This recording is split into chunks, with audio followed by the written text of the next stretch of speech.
know Doctor Who. And if you don't, then you can go. Right, hello guys, watching Go.2, and today we're going to talk about why I love the 12th Doctor. So, the 12th Doctor is my favourite Doctor, and I just thought I'd make a video on why I love him so much. So, there are kind of three versions of the Doctor, of this Doctor, and there's only two scenarios why I think you might not like this Doctor, and I'm just going to give you them now. The consistency may be not that well with like a darker version of the 12th Doctor. Then you've got a comedic bumbling Doctor in the Rocker Doctor in series 9, and then series 10 you've got a 50-50 of that, and 50-50 of that certainly works the best. Then it's the darker version, then it's the bumbling Rocker Doctor in series 9, in my opinion. That's the order. You could have a multi-Doctor with all three of these incarnations and it would be completely different, I think. But that's the only reason I really think why you wouldn't like this Doctor, or maybe you wouldn't like it because the writing. But secondly, because he's old. If you're one of them, click off this video. Don't care about you. Seriously, anyone says Peter Capaldi's too old, wow. Because Peter Capaldi is a brilliant Doctor, and if anyone says he's too old, did you see him in Doctor Falls blasting the Sidemen, running about and stuff? He was amazing, and he still is the Doctor, whether you like it or not. Peter Capaldi, right, so his incarnation, is he a good man? His story arc throughout was quite nice. The dynamic with Clara and him kind of having Clara was kind of turning into the Doctor a bit, and he had to try and deal with that. He also struggles with his emotions quite a lot of the time, and particularly 12th Doctor does, with the origin of deep breath. I don't think I'm a hugging person right now. And then towards the end of his era, Cuddle, Nardell and Bill hugging him one last time. You can see how much he's progressed. You can see his character development, and you could say, no, there is no character development. Each series is completely different.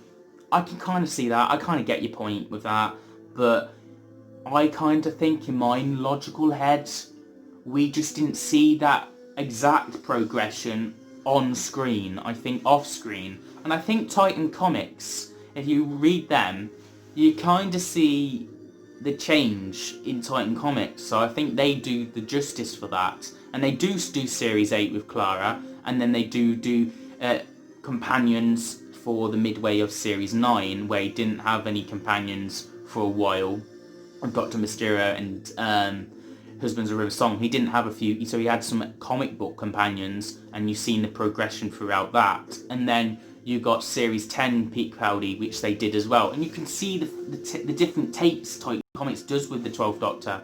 So I think it really works, to be fair.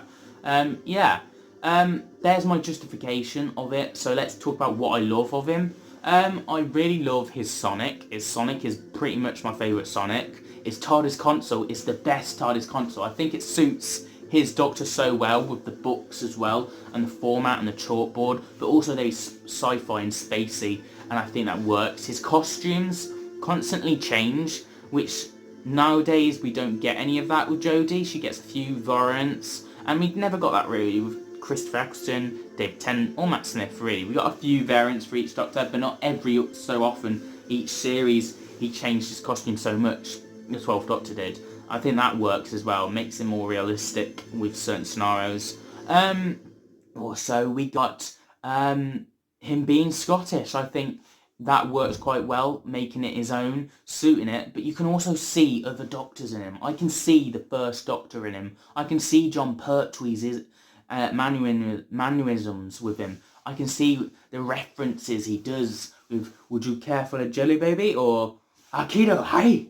Or you can get sometimes reversing the power of history or something like that, you know? I can see that in him, and I can also see David Tennant in him. And because Stephen Moffat wrote 11, I can see a lot of 11 in the 12th Doctor. So there is that, and but you can see Peter Capaldi, he makes it his own. He doesn't just copy, he just does little tweaks. You want some little bit of the first Doctor in there? Do you want a little bit of this in there? Seasoning around. But the main seasoning, the main meal is Peter Capaldi himself. He can perform brilliantly with one look of his eyes. His famous iconic eyes, which were made from the 50th, but his eyes are on point, and the face as well. He saved people from Pompeii, and that's the reason why it's his face, to remember to save someone, just anyone. That's good as well, and Carcilius from... then we have Furbisher from Torchwood, which is not kind of linked, but he's in the Doctor Universe, and Peter Capaldi manages to perform Carcilius and Furbisher really well, so there's an honourable mention there. But Peter Capaldi, he has so much chemistry with Clara, and you can see the grandfatherly love he had. It's like Susan and the Doctor in a way, if in the modern century. And then we have Bill, my favourite Doctor Who one of my favourite Doctor Who companions, and we have that brilliant chemistry of teacher and professor and Bill, and I think that works. And then we have the comedicness with Nardal, and then the love and compassion and frenemy Missy he has with her, and trying to make her turn good, and the passion he has, so that you can never say 12th Doctor doesn't care, because he does. He certainly doesn't like to show it in his early version of an incarnation, but he certainly does care. He's very tactical as well, and he has killed a lot of people in Series 8 for tactical advantages to try and win. And he has softened throughout. I think Pete Capaldi is my favourite Doctor, hands down. Then it goes David Tennant. So yeah, there's my favourite classic Doctor is Jon Pertwee. And I can see David Tennant and I can see Jon Pertwee in the 12th Doctor as well, so that just helps it.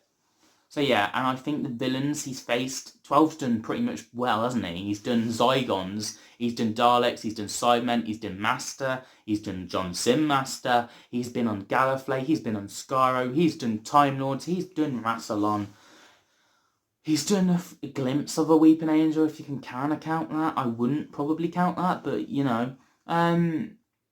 He's done so much. He's done well, and he's also done his own villains as well. So yeah, that's it. That's my opinion. That's my thoughts. And yeah, he's had a multi-Doctor story with the first Doctor. He's had a multi-Master story to deal with. He's done a lot, and he had a brilliant 3-part regeneration story. I count it as a 3-parter. And yeah, there we go. He had a brilliant finale, and a really good start, and the middle may have been a bit iffy and down at some places, and he also had a brilliant chemistry, and my favourite chemistry, between River Song and the 12th Doctor. So yeah, there we go. That's my thoughts, guys. Hope you enjoyed this video of me loving Peter Capaldi, loving the 12th Doctor, loving him being the first incarnation of a new regeneration cycle, if you want to think of that way, or him being the 12th Doctor, or him being the 13th/14th Doctor, if you want to get specific. But yes, the 12th Doctor is a good Doctor, even if he tries to be a good man. There we go, guys. Thank you guys for watching. Don't comment, rate, subscribe. Let me know what you think of Pete Capaldi. Be civil, guys. Be a bit collective. Don't rip on him too much and say certain scenarios. But if you do not like him, let me know in the comments, and I'll have a lovely debate about it. Or just sort of agree, maybe. I don't know. We just have to talk about it, I guess. Give the thumbs up, get the little bell, and I'll see you guys for a new video very soon. Have a nice day.